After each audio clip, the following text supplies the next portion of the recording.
Skip Howes with Scott Homes Limited, designers and builders. Today we're going to talk about kitchen appliances, and more specifically, the refrigerator. Years and years ago, what did a refrigerator do?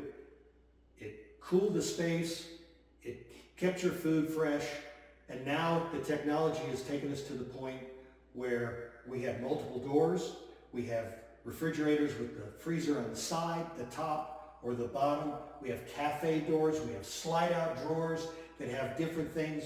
We have water and ice in the doorway. We have it inside the refrigerator. It's got all kinds of options. So when you're looking at a refrigerator for your new home, think about what you want it to do and define those things so when you pick those appliances, you know it will meet those requirements. And be specific. The ice maker is a great thing to have. It'll produce lots of ice.